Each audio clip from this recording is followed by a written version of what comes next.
Dari tadi saya berdoa supaya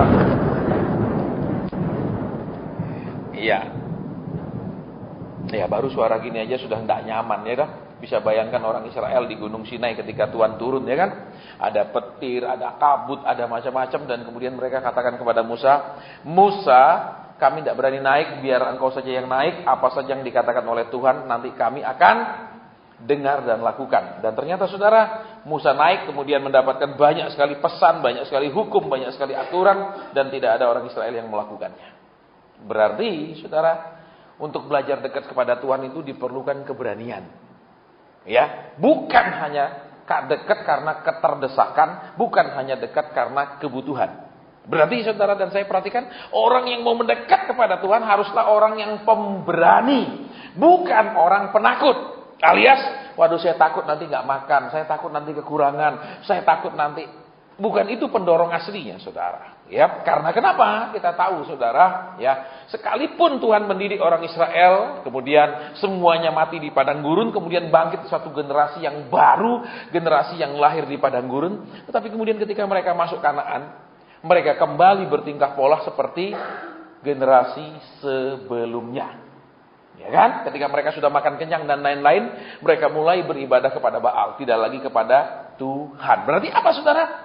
Orang berdekat sama Tuhan tuh haruslah orang yang pemberani, bukan orang penakut.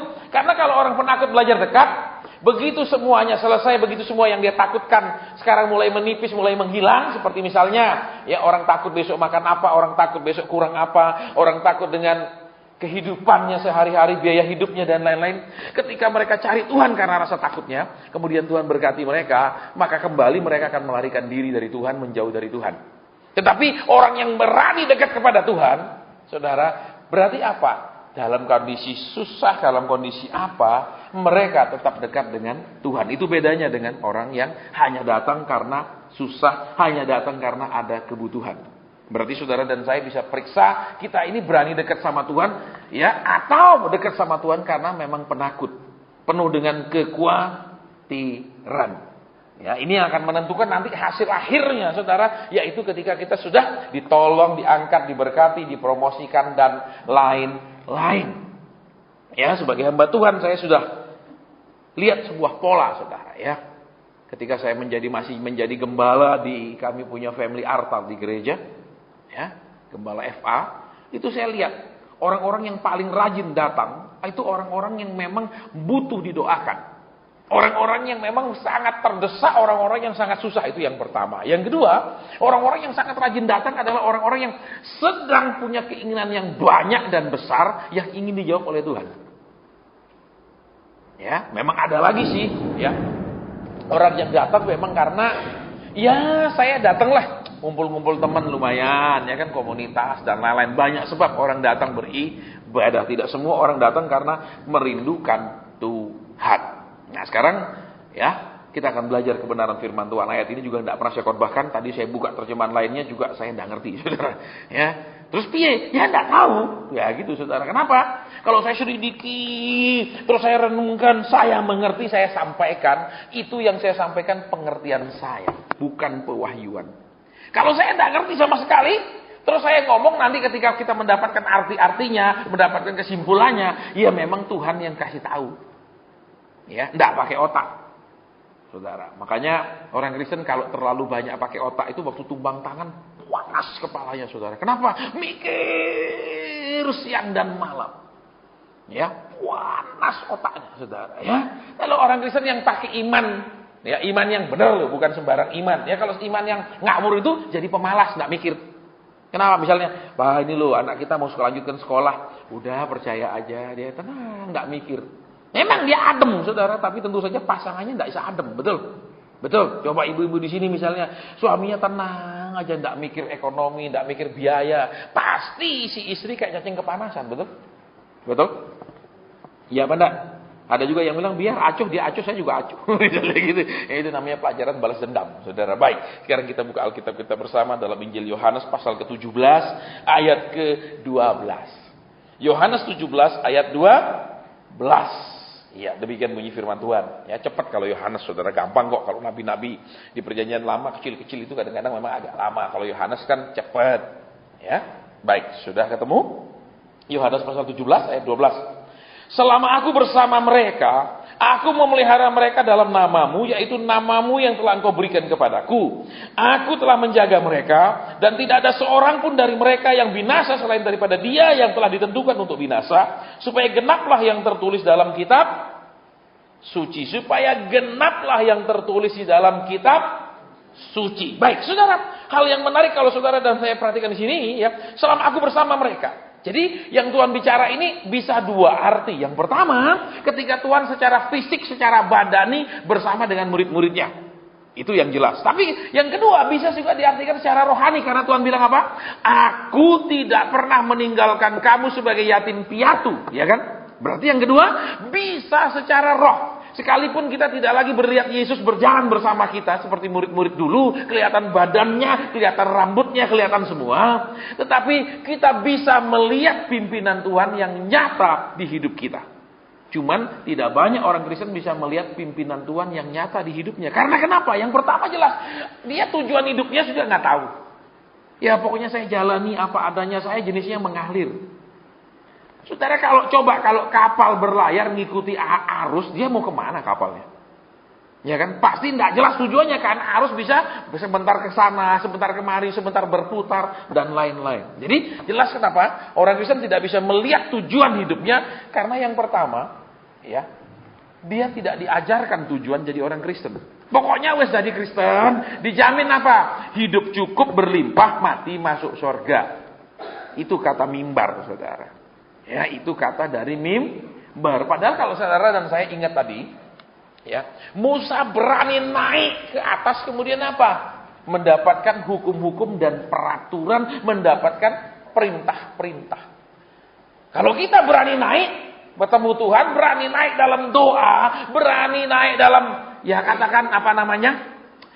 Mulai Tuhan, ku datang ke hadirat-Mu. Terus apa? Minta ini, minta itu, minta ini. Beda dengan Musa. Kenapa? Dia datang untuk menerima peraturan hidup. Dia datang untuk menerima perintah. Dia datang untuk menerima hukum-hukum. Berarti saudara dan saya lihat, kita datang kepada Tuhan bukan seperti itu. Kita datang hanya untuk Bapa, tolong saya. Tuhan, jawab saya. Tuhan, berikan saya. Dan selain-lain yang sekembaran sejenis dengan itu. Saudara, ini yang mesti dirubah, saudara, karena kita sudah jadi Kristen terlalu lama. Ya, kemarin saya sampaikan di radio, mengapa orang di banyak negara itu orang sudah malas jadi Kristen. Ya, saya perhatikan sama saudara kan, waktu saya ada di Swiss itu di depannya apa? Di kota Zurich gitu, ya dekat danau, itu ada gereja yang super besar luar biasa. Itu bisa nampung beribu-ribu orang, ya. Hari Minggu itu saya iseng-iseng mau lihat berapa banyak sih orang ibadah. Gereja bisa nampung sekian banyak, yang hadir nggak sampai 100. Itu ibadah hari Minggu, saudara. Karena kenapa? Jelaskan, orang susah cari Tuhan. Orang susah cari Tuhan. Kalau sudah semuanya nyaman, iya kan? Karena kalau di sana kan jelas aturannya, social security-nya, jaminan sosialnya bagus, ya dok. Nggak kerja itu ada, selama belum dapat kerja dikasih duit oleh negara. Kalau kita nggak kerja dikasih duit orang tua, ya dok, saudara dan lain-lain. Kalau mereka sudah negara yang urus, saudara. Terus apa? Jadi nggak perlu cari Tuhan karena sudah negara ngurusi mereka dengan baik, saudara. Jelas sekali. Terus ngapain cari Tuhan kalau diurus negara? Saya yakin kalau negara kita tambah makmur, ya, terus penganggur kalau belum dapat pekerjaan dikasih pemerintah tiap minggu jaminan sosial berupa uang tunai, saya yakin tidak ada orang cari Tuhan. Kenapa? Pergi ke kantor social security-nya, minta duitnya setiap minggu sekali, minta duitnya seminggu sekali. Nggak perlu doa. Kenapa perlu doa? Karena nggak ada tempat minta. Yang kedua, saudara, kenapa kekristenan itu terus tambah sepi? Ya dari sejarahnya, kekristenan itu dicampur dengan berbagai macam kepentingan politik, kepentingan pribadi, kepentingan golongan dan lain-lain. Saudara. Terus antar golongan saling bunuh. Ini benar-benar saling bunuh, saudara. Ya, benar-benar ada peperangan. Ya, kalau saudara belajar sejarah misalnya seperti di Prancis Selatan itu, kalau saudara naik pesawat Airbus itu kan dibuat di kota Toulouse. Ya, kota itu penuh dengan pertumpahan darah antara dua golongan Kristen yang saling bunuh-membunuh, saling racun-meracuni. Jadi tokoh golongan sana diracuni oleh golongan sini, saling bunuh-bunuhan, saudara. Itu sama Kristennya. Kalau zaman sekarang kan tidak saling bunuh-bunuhan, cuma saling bunuh pelayanan saja. Sana, ya kita harus bawa jemaatnya kemari. Ya, kita harus bagaimana caranya supaya dia pindah ke kita. Itu caranya, saudara. Ya bunuh-bunuhan juga sih sebenarnya, cuma caranya lebih halus. Nah, terus yang lanjutnya, kenapa kekristenan itu jadi sepi? Karena kurangnya yang disebut dengan visi. Kurangnya visi itu apa? Umat binasa karena nggak ada visi. Visi itu apa? Suatu penglihatan. Penglihatan itu apa? Sesuatu yang diperlihatkan, sesuatu yang diungkapkan, sesuatu yang dibukakan. Kita kalau doa ada masalah, ya doa. Kalau ada masalah, doa saja lebih banyak. Kalau ada problem, ingat perpuluhanmu, coba periksa, mungkin belum bayar. Kita nggak tahu solusinya apa. Hanya ada, ya pokoknya bayar sih lah kalau mau maju, ya. Bayar kalau mau diberkati, tabur sih kalau mau nuai. Itu teorinya, saudara. Sehingga kita nggak ketemu jalan keluar, kita hanya ketemu teori-teori tentang jalan keluar. Jadi apa? Lama-lama orang tidak menemukan jawaban buat hidupnya. Orang tidak menemukan jawaban yang pasti buat problem yang dihadapi. Sehingga lama ngapain sih kita pergi ibadah? Hasilnya ada masalah suruh doa. Terus ada problem baru percaya. Terus ingin lebih diberkati suruh nabur. Sesederhana itukah orang Kristen? Enggak. Ya, sehingga kalau kita pergi katakan ke dokter, sudah 10 kali kita ke sana, penyakit kita nggak lebih baik, nggak berubah, waktunya ganti dokter. Iya sudah 6 kali saya ke sana Pak, nggak ada perubahan. Ya, saya pun seperti itu, saya punya anjing saya paling sayang, saudara. Ya, kena penyakit, dokternya bilang ini Demodex, ini harus suntik mati. Wah ini anjing kesayangan, tidur sama saya, saudara, nggak mungkin saya kasih suntik mati. Terus saya pergi cari dokter lain. Dokter lainnya langsung apa? Kerok tempat korengnya. Dikerok, dibawa ke lab. Jadi hasil foto labnya dikirim. Dia bilang ini bukan Demodex, ini jamur. Kasih obat, sembuh. Coba bayangkan mau disuntik mati, saudara.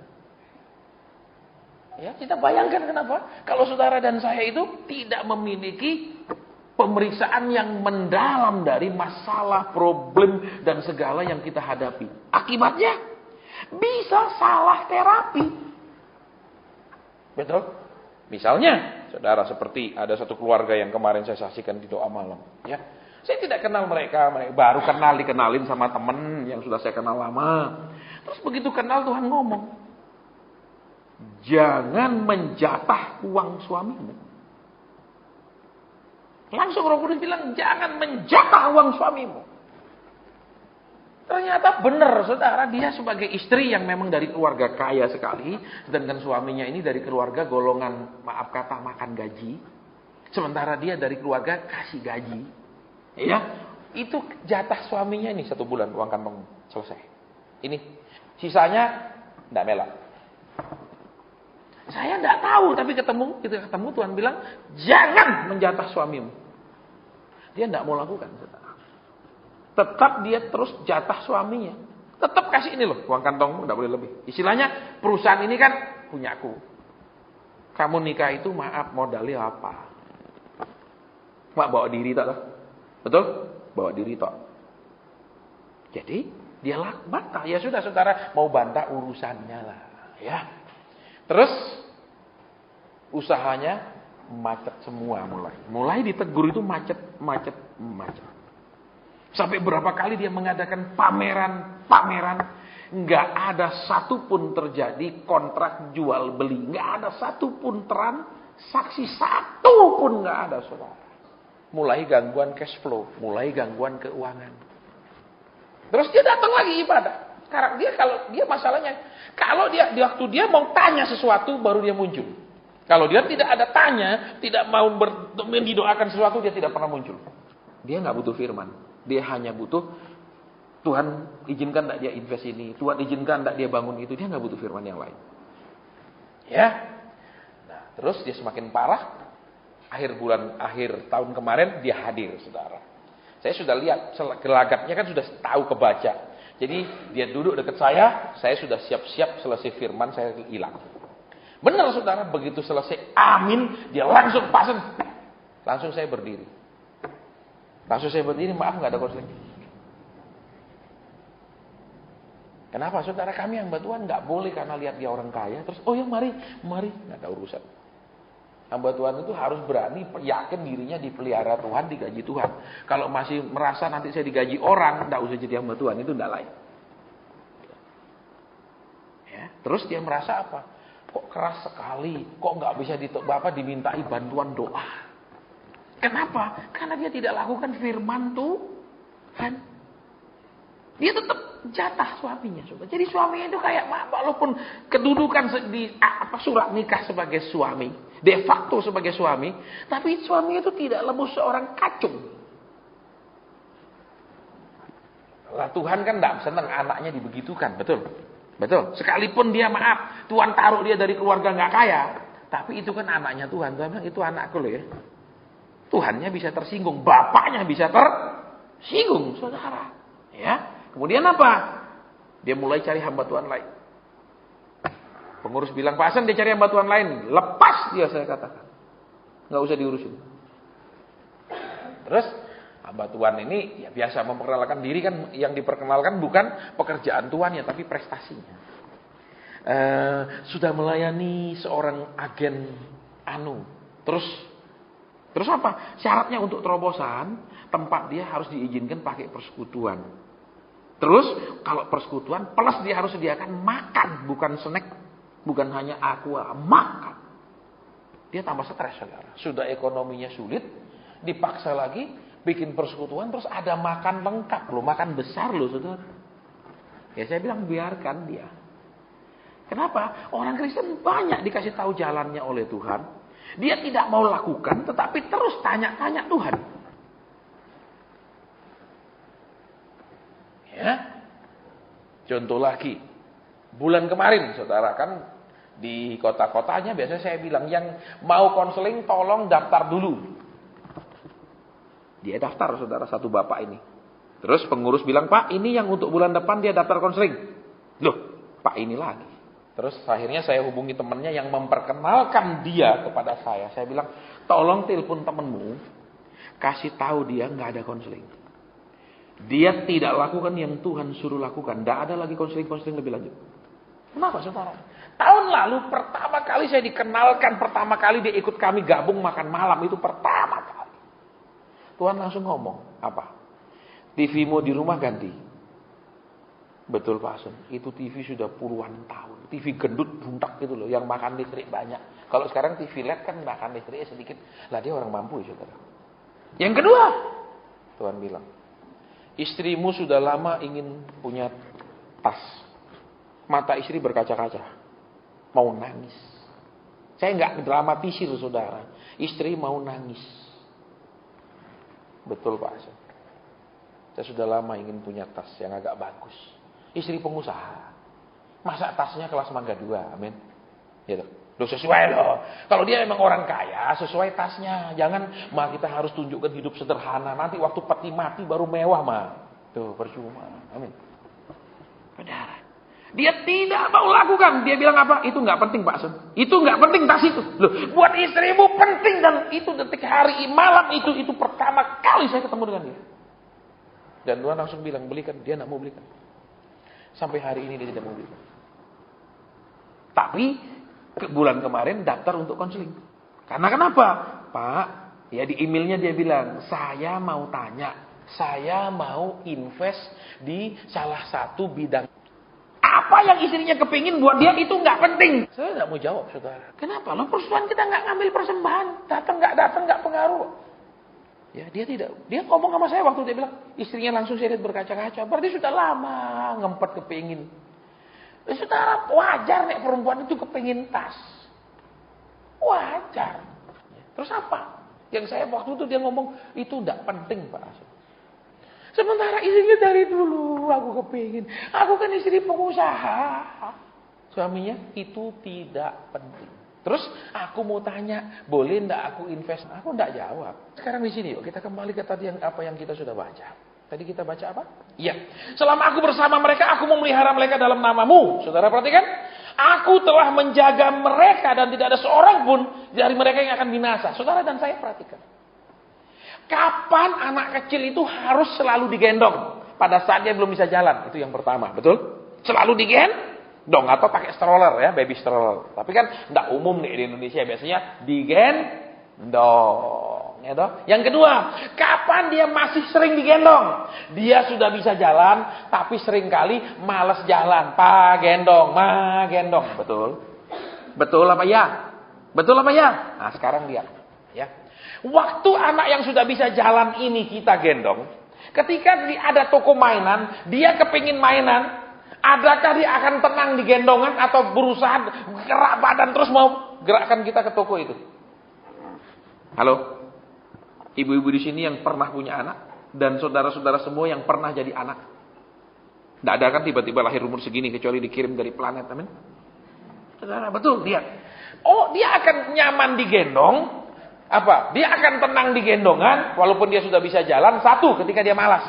Betul? Lelah. Alasan gitu toh?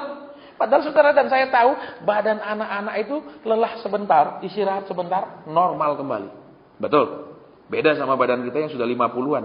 Ya toh? Sebentar lelah, sebentar kerja, lelahnya lama.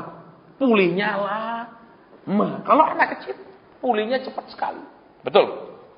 Oke, kita lanjut dulu saudara. Ini intinya dulu supaya saudara dan saya mengerti ayat ini. Ketika anak itu yang sudah bisa jalan, masih digendong. Tapi ketika dia lihat toko mainan, minimal dia akan berusaha lepas dari gendongan supaya bisa lari ke toko mainan. Amin. Betul apa ya? Iya apa ya? Nah, sekarang dia. Engkau dan saya seringkali seperti orang Kristen, anak yang seringkali satu, karena malas jalan, sedikit-dikit gampang merasa lelah, padahal bukan lelah. Anak kecil susah lelah, saudara. Saya masih ingat ketika saya kecil, saya bisa lari sekian kilo nggak ada lelahnya. Ya, sampai umur 20-an, saudara, saya bisa naik sepeda cross country. Ya, itu tanjakan 30 kilo, saya kebas terus nggak turun-turun dari sepeda. Terus lewat sawah pikul sepedanya lari. Kuat. Ya, kalau sekarang nggak bisa. Ya, beda sudah. Nah, lihat kembali. Engkau dan saya seringkali nyaman tetap ada di gendongannya Tuhan. Nggak mau belajar, selalu maunya nyaman tok. Betul, itu yang pertama. Kedua, saudara, itu mulai lama di dalam kekristenan. Ya, mulai punya banyak mau ini, mau itu, mau ini. Betul?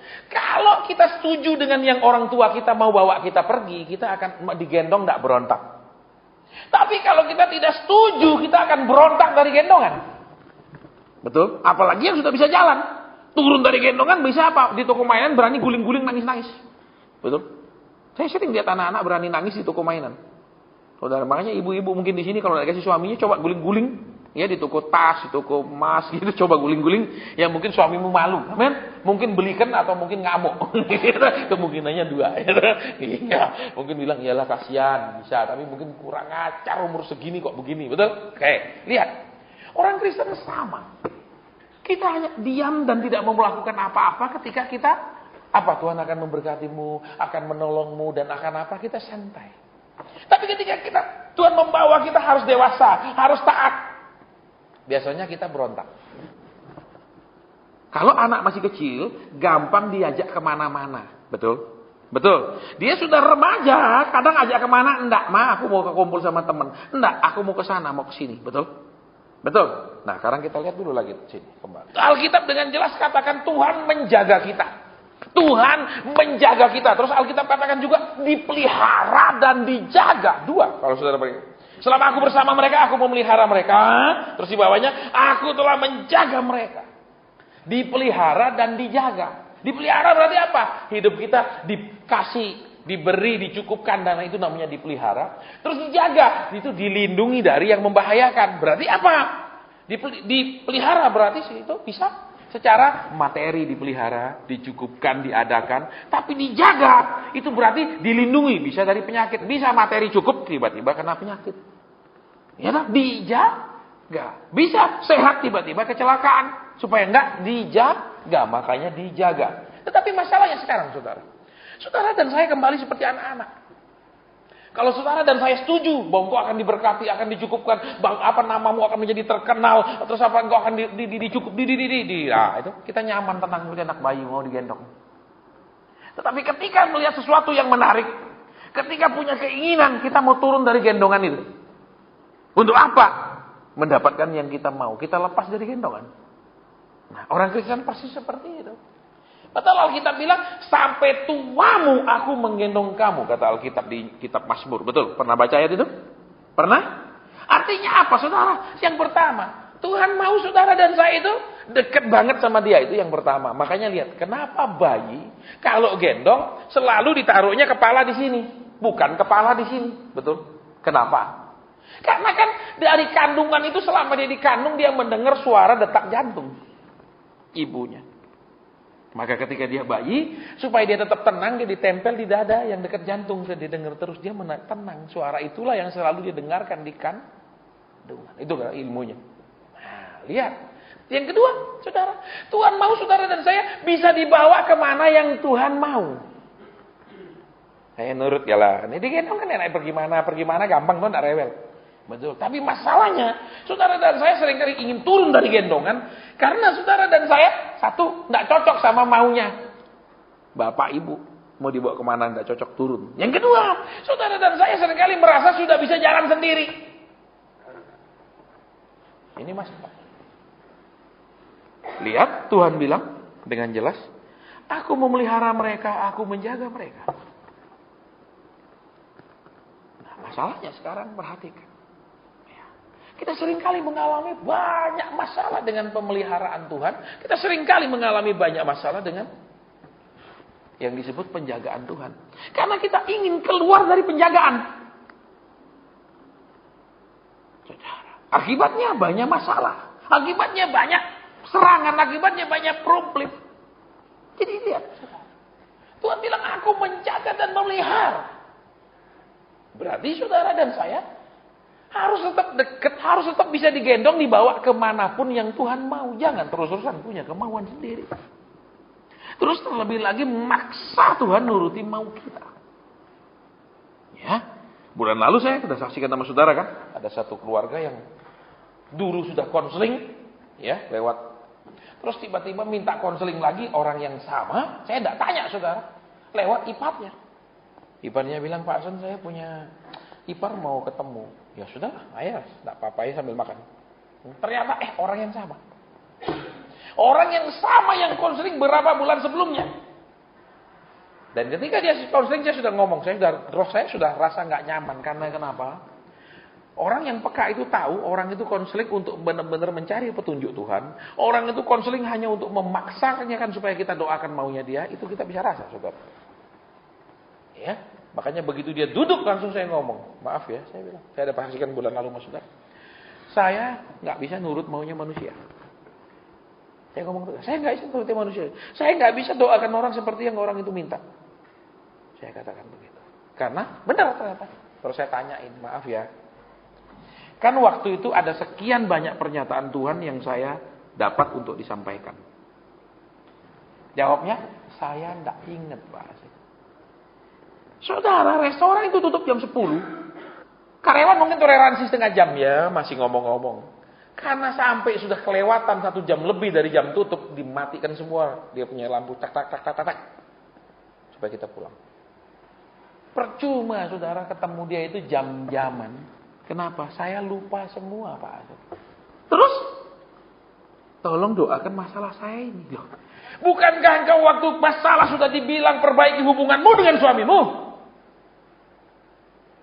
Ya, terus yang kedua, belajar menghargai dia. Yang ketiga, 4, 5, 6. Saya cuma ingat 2, Pak. Terus sudah lakukan yang 2. Ya, saya lakukan cuma 2 hari, Pak. Oh, bagus. Dia. Yang pertama dia konseling, dia bawa anaknya. Yang kedua konseling dia sama suaminya. Terus suaminya bilang, bener Pak Hasan, dia itu sama saya kayak gini Pak Hasan. Dia itu sama saya. Saya bilang, saya nggak pernah ketemu suamimu, terus saya nggak kenal suamimu. Kenapa saudara? Mereka mengalami kerugian yang besar sekali di usaha mereka.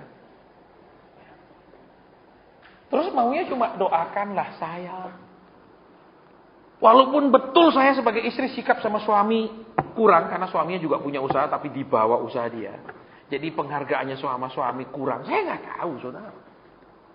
Tapi buat dia apa? Saya nggak butuh nasihat. Saya nggak butuh teguran Tuhan. Yang saya butuh Bapak doakan saya. Itu banyak sekali orang seperti itu. Ya, akhirnya saya ngomong pas sementara makan, saya bilang sama suaminya, kok ngomong dah sama istrimu, bener nggak? Keberatan-keberatanmu apa ngomong kan sama dia? Mereka tidak mau memperbaiki diri, tidak mau saudara kembali ada sebagai anak-anak yang bisa diarahkan, diatur, dibawa kemana yang Tuhan mau. Mereka seret-seret tangan Tuhan ke yang mereka mau. Ya saudara. Ya, makanya saya terus ngomong tegas. Saya bilang memang saya hargai iparnya karena iparnya itu teman saya. Tapi sudah itu sudah nggak ada lagi, selesai sampai di sana. Jadi saudara kita mau lihat di sini. Firman Tuhan bilang, Yesus mengatakan, aku memelihara mereka. Betul? Aku menjaga mereka. Lihat, tetapi kembali, anak yang bisa dijaga itu adalah anak yang dekat sama orang tuanya. Minimal anak itu masih ada di dalam pengawasan, bisa diawasi orang tuanya. Baru bisa dijaga. Misalnya mau pergi apa? Mau tiba-tiba turun eskalator kan? Kita ada lihat di YouTube tuh. Anak yang jatuh, mau coba turun eskalator, ternyata cemplung ke arah sana. Langsung mati. Sementara mamanya lagi shopping. Anak tidak diawasi. Jadi yang apa? Saudara dan saya harus mau diawasi Tuhan. Alias, jangan sana. Udah berhenti, jangan lewat sana. Atau sudah stop, jangan maju. Itu bisa dikasih tahu. Tetap dalam pengawasan. Lah orang Kristen tidak suka diawasi. Sukanya, Tuhan jangan ngawasi saya. Jangan dia lihat salah saya, tutup matamu. Betul. Tapi buka matamu buat kebutuhan saya. Men. Jadi engkau harus buka tutup mata. Men. Kesalahan saya kau tutup matamu. Jangan lihat. Jangan tegur. Kebutuhan saya buka mata lebar-lebar. Betul. Akhirnya Tuhan suruh tutup. Buka gitu. Ya, Tuhan disuruh sakit mata. Saudara. Nah, kembali lihat. Ya. Tuhan maunya seberapapun umur kita itu, saudara, tetap dekat. Bagaimanapun keadaan kita, senang, susah, diberkati, sedang dalam pergumulan, tetap dekat. Terus, tetap bisa dibawa kemana-mana. Bisa diajak, ayo lebih sungguh-sungguh. Oh iya, tetap adem nih dibawa kemana. Kalau kita enggak, dibawa ke berkat, yes! Dibawa ke penyucian, hidup lebih benar. Saya sudah cukup benar Tuhan. Ya dah. Halo?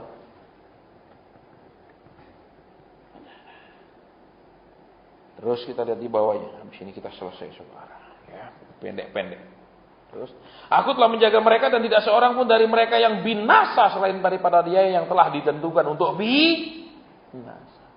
Waktu Tuhan memanggil Yudas juga jadi murid, adakah terus Tuhan bilang, kamu akan ikut aku tapi kamu akan mengkhianati aku? Tidak ada. Tidak ada Tuhan Yesus punya ada kata ketika Yudas diterima sebagai murid, Yesus mengatakan seperti itu. Tapi kemudian kenapa ketentuannya dia ditentukan binasa? Kita mau lihat sekarang, saudara ya.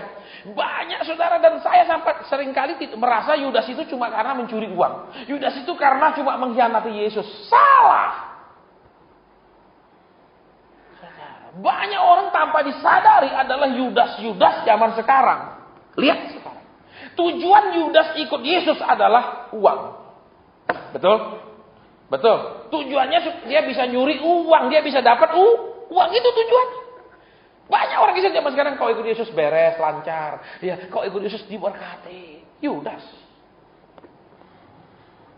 Saudara, kenapa? Karena itu motivasi.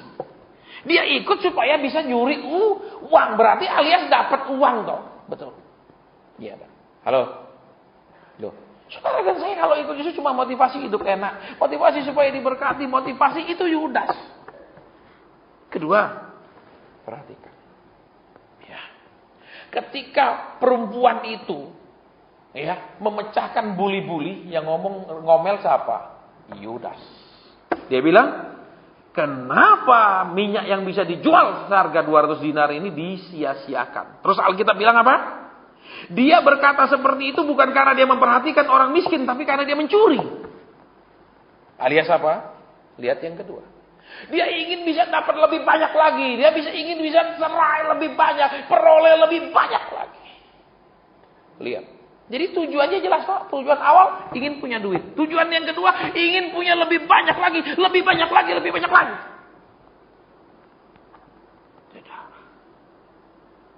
Ya, makanya seperti yang tadi saya sampaikan. Dia jatah suaminya. Kenapa? Nih, segini. Supaya kenapa? Nggak banyak buang duit. Supaya kenapa? Hemat. Supaya kenapa? Jelas toh supaya jadi tambah kaya. Saudara dan saya nggak salah ingin tambah kaya, itu tidak salah. Tetapi jalan menuju ke sananya, caranya itu mesti benar. Betul? Nggak salah Yudas ingin kaya, tapi caranya nggak benar. Itu yang kedua. Kenapa? Karena semakin banyak uang yang masuk ke dalam kas yang dia pegang, tentu saja semakin banyak yang bisa dia curi. Nah, berarti apa saudara? Yang pertama, ikut Yesus itu jangan semata-mata mau cari enak, dan mau cari berkat, mau cari pokoknya semua yang nyaman-nyaman duniawi. Yang kedua, ikut Yesus jangan terus semakin lagi mintanya, semakin lagi mintanya, semakin banyak lagi mintanya. Alias apa? Tuhan, saya sudah ikut engkau 15 tahun. Saya sudah setia 15 tahun. Saya sudah sungguh-sungguh, mestinya tambah banyak dong berkati. Mesti tambah. Itu tanpa disadari rohnya Yudas. Saudara dan saya sedang hitung-hitungan sama Tuhan. Loh saudara dan saya taat sama Tuhan. Tuhan untungnya apa? Saya mau tanya. Ayo. Untungnya apa? Nggak ada untungnya. Betul? Justru semakin saudara dan saya taat Tuhan, sebenarnya secara ekonomi semakin rugi. Kenapa? Semakin harus memberkati. Ya lah, semakin rugi loh. Terus apa? Doanya dijawab karena dia semakin taat. Semakin rugi Tuhan. Justru semakin tidak taat Tuhan, tidak repot. Kenapa dia nggak taat? Nggak usah dijawab doanya, nggak usah didengarkan permohonannya. Ya, lebih enak Tuhan ongkang-ongkang di surga. Iya dah. Justru semakin kita taat ini, ya, sebenarnya kita semakin merepotkan Tuhan. Tapi ternyata Tuhan sedang direpotkan loh itu loh. Yang ketiga, kita perhatikan, ya. Dia curi dan terus apa? Yang ketiga, Tuhan kan tidak pernah menggantikan dia jadi bendahara, betul? Sampai dia mati, dia tetap bendahara. Saudara baca keempat Injil, tidak pernah ada Tuhan, karena sudah diketahuan dan sudah nyuri kebanyakan, terus Tuhan memindahkan misalnya kasih siapa jadi bendahara, entah Matius misalnya bekas pemungut cukai supaya pembukuan lebih benar, tidak ada. Tidak pernah dicabut. Tetapi lihat, sementara dia masih bisa curi terus, dia tetap nggak puas. Lihat, dia tetap ingin lebih banyak. Akhirnya apa? Dia pergi jual gurunya.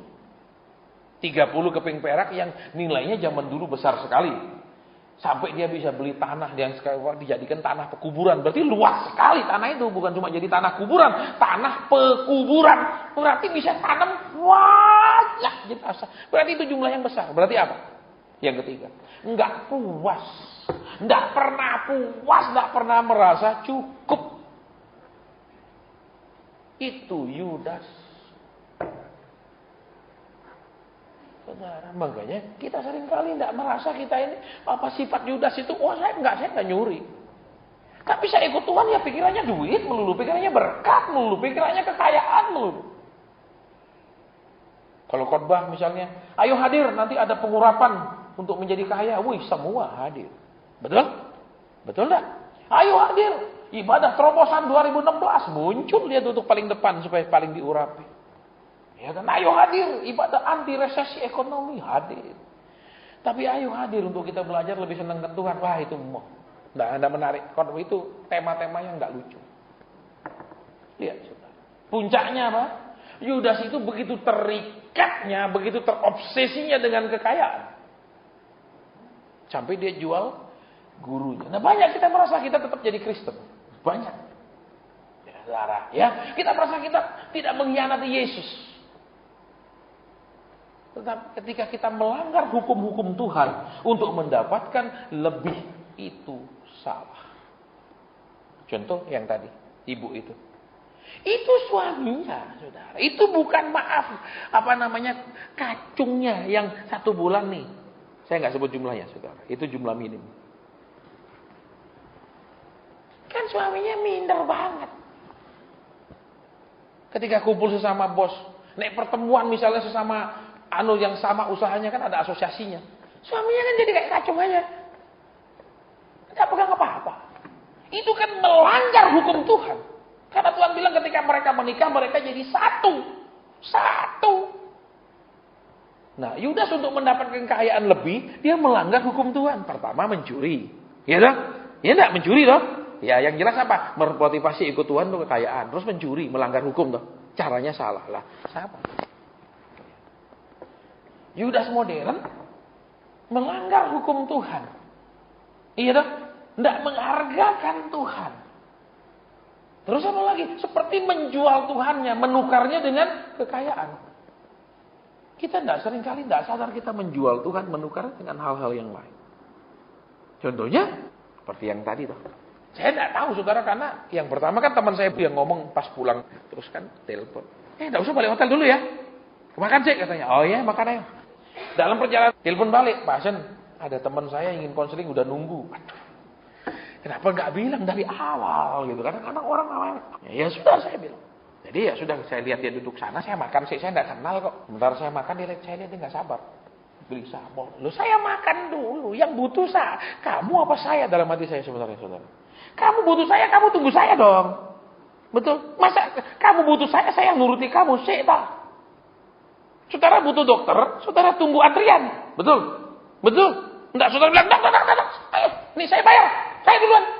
Dokternya pasti tersinggung. Nah, maklum orang kaya.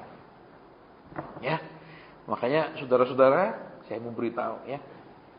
Orang kaya itu kalau tidak disiapkan Tuhan hatinya, ya, tidak disiapkan rohaninya, hatinya itu tinggi banget, melebihi tumpukan kekayaan, kesombongannya.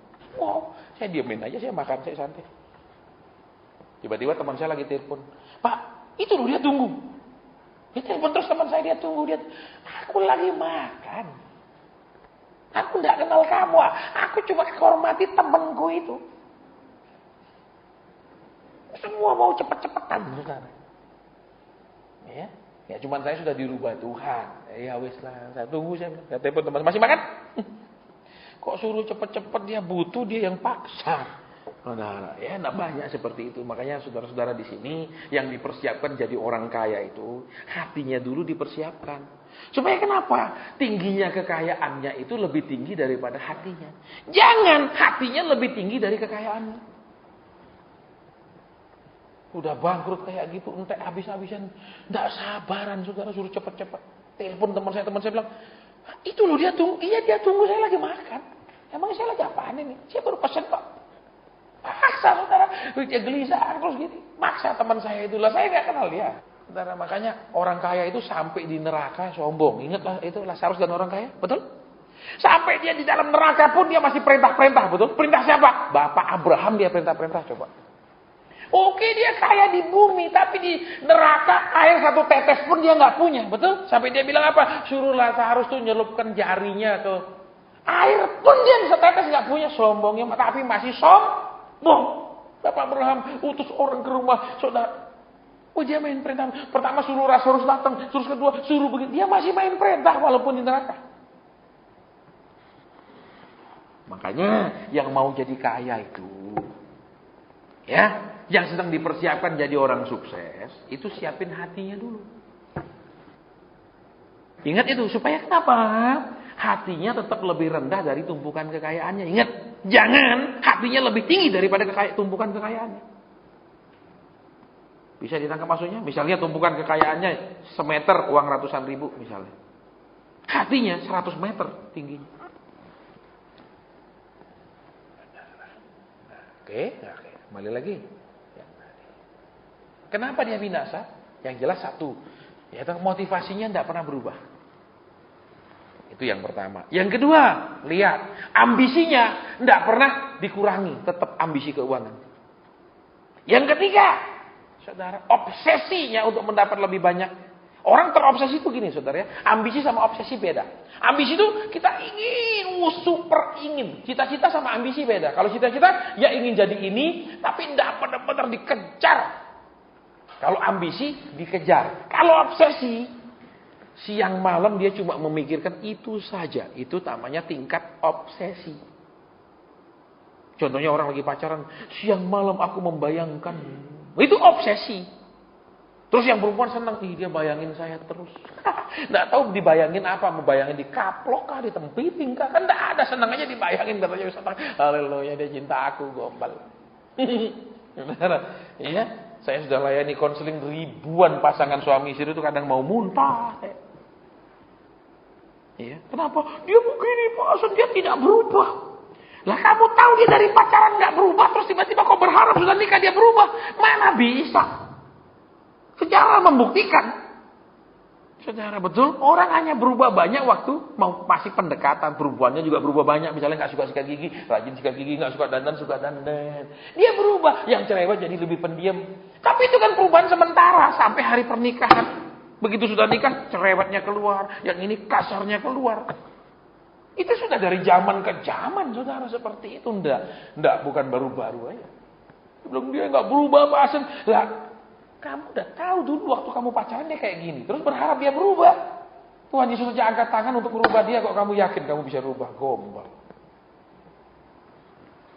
Ini fakta, saudara.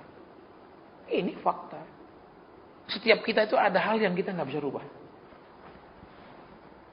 Makanya kalau suami istri paling aman apa? Jangan coba merubah yang nggak bisa dirubah. Sudahlah, terima apa adanya, nyaman. Kalau paksa dia harus berubah gitu. Ini dia benak, ya sudah. Dia kayak gini, ya sudah. Selesai, enggak pakai doa. Betul? Enggak perlu saudara jengking-jengking puasa. Ya Pak, bagaimana supaya doa aja, Pak? Gampang dijawab, gampang. Betul, enggak usah kakean karep. Gitu. Ya toh, terus terima apa adanya, selesai, enggak pakai doa terjawab. Amin. Halo. Ini kadang-kadang kehiruat, saudara. Ingat, ya, terus apa? Motivasi salah, terus apa? Ambisi, terus obsesi. Caranya bagaimanapun langgar hukum Tuhan tidak masalah. Persis kan seperti yang tadi. Pokoknya Pak, saya kepingin itu perusahaan saya bangkit kembali. Saya kepingin uang-uang yang saya ditipu kembali. Itu Pak. Terus yang disampaikan lupa semua, bagus. Saya pikir dia ingin ketemu lagi. Saudara, waktu saya ketemu itu, mungkin dia sudah bilang, Pak, saya sudah lakukan. Tapi kok belum ada perubahan. Saya mikirnya begitu. Ternyata dia bilang, saya lupa semua. Bagus. Konseling sampai hampir jam 11:30, kau lupa semua. Aku lelah ngomong, ngurusi kau. Terus kau lupa semua. Nah, Kristen tuh gitu. Kasih tahu, saya enggak butuh Pak nasihat, saya enggak butuh apa salah saya ditunjukkan, saya cuma butuh jawaban. Kristen itu seperti itu. Ya, kalau orang bilang Kristen itu bencekno, saudara. Ya, menyebalkan orang Kristen itu terus. Kenapa? Orang kepercayaan lain itu masih ngerti hukumnya tabur tuai, dia ngerti. Nek aku buat baik, nek aku taat, apa itu aku kalau doa mungkin dijawab. Terus kalaupun aku minta apa-apa ada syaratnya. Ya dah, betul dah? Loh, misalnya ini cowok enggak percaya diri terus punya jimat supaya ganteng, ada syaratnya. Enggak boleh bawa ke WC. Ya dah, kalau mau kono titip. Itu ada syaratnya. Lah dari setan aja bersyarat, apalagi dari Tuhan yang kudus kok semua enggak ada apapun syaratnya. Pokoknya kau enggak taat ya terjadi, kau berontak ya tertolong, engkau enggak sungguh-sungguh ya tetap diurus Tuhan. Kok enak? Emangnya Tuhan itu enggak ada harganya, lebih rendah harganya daripada setan? Halo? Saudara? Iya dah. Kita seringkali tidak memperlakukan Tuhan dengan layak. Kita anggap pergi dukun aja bersyarat, pergi Tuhan nggak ada syarat apapun. Pokoknya tolong doakan Pak, pokok Bapak doakan saya percaya terjawab. Wih, hebat banget. Pergi dukun aja masih bawa ayam putih, ayam merah, beras belah macam-macam, betul? Setan aja butuh dihargai, betul? Tuhan nggak dihargai apapun. Tuhan pokoknya jawab saya, jangan tegur saya. Tuhan jangan ajar saya, jangan suruh saya macam-macam. Pokoknya jawab. Harganya Tuhan apa? Ya, makanya kemarin itu terus dia merasa tersinggung, dia nggak datang lagi. Lebih baik saya cuma layani benar-benar katakan sedikit sekali tapi benar-benar ingin berubah. daripada banyak sekali dan semua tidak ingin berubah. Ngapain kita kerja tidak ada hasil. Oke, ingat motivasi ikut Tuhan mesti diperban.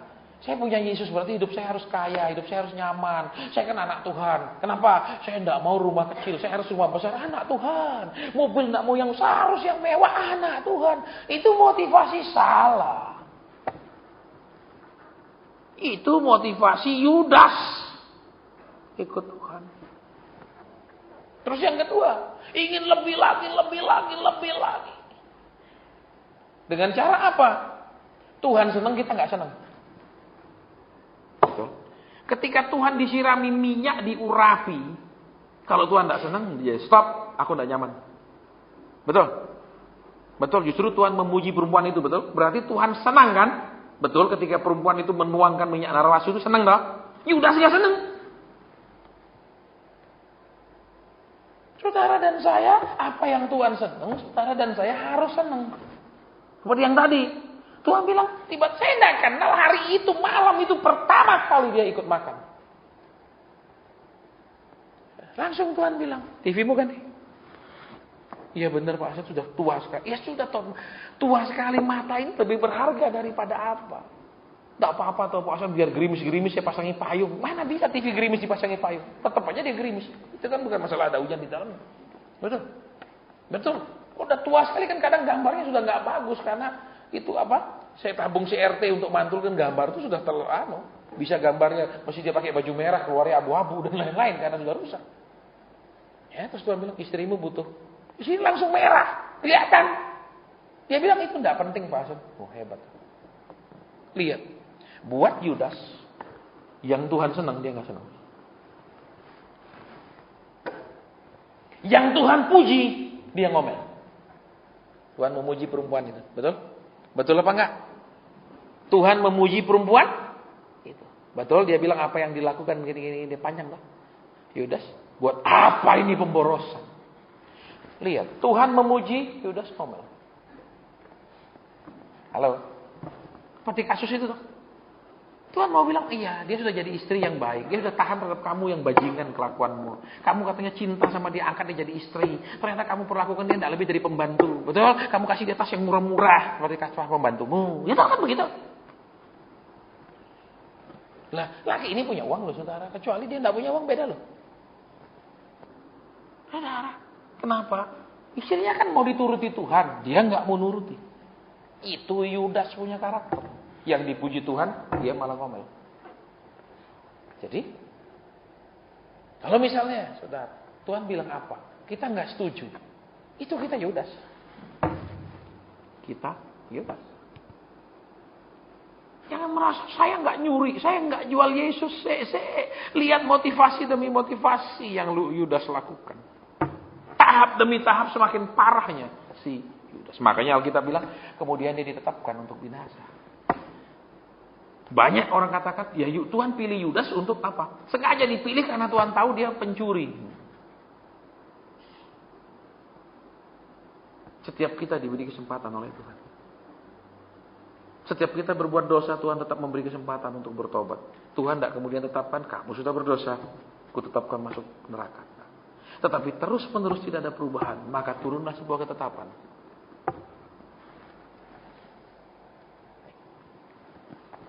Ketika kita tidak menyukai yang Tuhan senang, kita adalah Yudas. Tuhan senang kita hidup kudus, kita nggak senang. Tuhan senang mengajar kita, ini loh supaya Bapak di surga senang, kita nggak senang. Jangan tegur saya cuma butuh didoakan. Jangan tegur saya datang hanya untuk didoakan. Yudas. Maka Alkitab katakan, dia ditentukan untuk binasa. Lihat, adakah Tuhan ketika memanggil orang Israel keluar dari Mesir, dia sudah merencanakan mau mematikan mereka semua di padang gurun? Ada? Ada? Tidak ada. Dia bilang, aku akan membawa kamu ke negeri yang kujanjikan kepada nenek moyangmu. Betul? Cuma karena bikin salah-salah terus melawan. Akhirnya Tuhan bilang apa? Berapa hari kamu pergi mengintai. Menjadi sekian tahun kamu akan di padang gurun ini. Betul? 40 hari jadi 40 tahun. Dan semayatmu semua akan berhantaran di padang gurun. Turunlah ketetapan. Jadi, saudara dan saya, Tuhan semua tetapkan kita ini sebenarnya untuk hidup baik. Untuk hidup diberkati. Untuk hidup tadi dipelihara dan dijaga. Jangan sampai kemudian Tuhan berubah. Kemudian menetapkannya untuk kita dihukum. Ya, makanya tidak ada pelajaran predestinasi. Artinya orang sudah dari dulu ditetapkan ada yang masuk surga, ada masuk neraka. Terserah dia buat jahat atau baik, ada penetapan dia akan masuk surga atau masuk neraka. Itu nggak ada di Alkitab. Karena begitu banyak bukti di Alkitab. Contohnya Raja Saul. Tuhan bilang apa? Kamu dan keturunanmu akan memerintah umatku Israel. Tapi berontak. Tuhan batalkan semua. Tuhan tidak bilang, aku angkat kamu jadi raja, tapi aku sudah tetapkan untuk membatalkan semuanya. Nah, ya, jadi saudara yang bilang, oh ini takdirku, ini sudah nasibku. Tidak ada. Saudara, itu yang harus diingat. Tuhan tidak merancangkan yang jahat. Tuhan tidak memikirkan, pokoknya anak ini aku udah tetapkan kayak gini. Tidak. Semua reaksi kita, semua sikap hati kita, semua perubahan hidup kita. Ya, jadi ini yang kita perlu belajar malam hari ini. Bahwa dia memelihara dan menjaga. Jadilah seperti anak yang gampang diajak kemanapun, terus digendong orang tuanya. Ingat, turun dari gendongan karena punya kehendak lain. Turun dari gendongan karena punya keinginan lain. Turun dari gendongan karena tidak setuju dibawa ke yang orang tuanya mau pergi. Itu maksudnya. Ya, selama saudara dan saya ada tetap di dalam gendongnya Tuhan, dalam rencananya Tuhan, di dalam kehendaknya Tuhan. Alkitab bilang apa? Orang benar tidak akan meminta-minta. Alkitab tidak bilang orang yang beribadah tidak akan meminta-minta. Tuhan bilang orang benar. Tolong perhatikan. Alkitab tidak pernah salah. Jadi, kalau kita hidup benar. Kalau kita hidup benar. Cuman kalau ibadah belum tentu benar. Apalagi mau diluruskan yang salah. Mau ditegur yang tidak berkenan. Tidak mau. Itu bukan orang benar. Oke, jadi mulai hari ini kita periksa. 1, tujuan ikut Tuhan motivasinya apa? Sugih, makmur, gemari, pahluh, jinawi, bertobat. Yang kedua, saudara, ingin lebih banyak. Tidak pernah berasa berterima kasih. Tidak salah ingin lebih banyak. Tetapi ingat, jangan tumpukan harta itu, maaf kata, lebih rendah daripada ketinggian hati. Harus tumpukan harta itu lebih tinggi daripada ketinggian hati. Ya, caranya gimana? Kalau kita tetap tidak mau taat, tetap sombong, tetap gini, akan ada waktunya Tuhan mendidik dengan cara yang super keras. Akan ada. Jadi saudara dan saya tinggal pilih. Mau Tuhan itu tetap memperlakukan kita dengan lemah lembut atau dengan keras. Bukan Tuhan yang menentukan kita. Anak selama dia nurut, orang tuanya tidak mungkin teriak-teriak, bentak-bentak. Betul? Tapi ada Pak, yang bapaknya di rumah sakit jiwa, itu lain. Ya. Yang ketiga, yang Tuhan senang kita nggak senang. Tuhan bilang aku ingin menguduskan kamu. Aku tidak mau Tuhan. Aku cuma mau hidup sukses. Betul? Sama seperti saya dulu toh. Kenapa Tuhan? Jodoh yang akan kau kasih belum tentu sesuai seleraku. Izinkan aku memilih sendiri yang sesuai seleraku. Aku punya tipe ideal. Aku punya bayangan yang seperti ini postur tubuhnya. Seperti ini sifatnya. Seperti ini aku senang Tuhan. Ya pikiranku begitu. Ternyata saudara saya konselingin orang yang maaf kata ya saudara. Itu body, wajah, kulit semua. Yo kayak bintang film. Aslinya lagi bukan operasi plastik, bukan pengaruh make up. Rumah tangga gak bahagia. Ya nek gini repot. Orang nikah cari bahagia loh saudara. Bukan untuk pamer istrinya secantik apa. Di arisan dan di mall. Orang cari bahagia. lama-lama sadar, lihat orang terus konselingin orang. Iya, lama-lama seleraku belum tentu membahagiakanku. Pasti.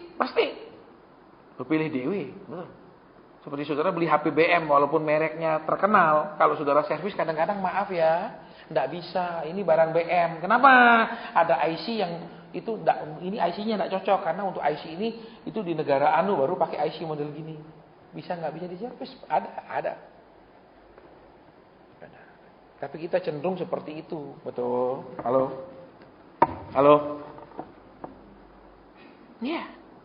Loh, kalau Tuhan yang maha sempurna itu tentu saja pilihannya tidak asal-asalan. Amin. Loh, orang bisa jadi juri, misalnya juri nyanyi, dia pasti penyanyi. Amin. Betul apa enggak? Kalau orang nggak bisa nyanyi jadi juri nyanyi, mana bisa dia tahu nyanyinya itu pasta, itu nyanyinya suara yang gimana, nggak bisa. Coba saudara lihat di TV, yang jadi juri acara-acara nyanyi itu rata-rata penyanyi terkenal. Tuhan itu maha sempurna, matanya sempurna ngelihat, amin. Sementara kita mata cuma lihat kulitnya doang. Loh, kelemahannya wanita itu makan rayuan, kelemahannya perempuan. Betul? Kelemahannya pria makan keanggunan. Itu kelemahannya pria nih, lihat perempuan tuh, wih cara ngomongnya menarik sekali, senyumnya, cara jalannya, keanggunannya, kelepek-kelepek. Kalau perempuan, dia punya perhatian, ngomongnya, wah itu saudara makan rayuan. Dua-duanya makan yang racun dua-duanya saudara. Ya makanya harus kembali seperti bayi yang digendong. Ajak ke sana nurut, aja ke sini nyaman, dilindungi terus. Saudara. Oke, kita selesai sampai di sini. Kita mau berdoa.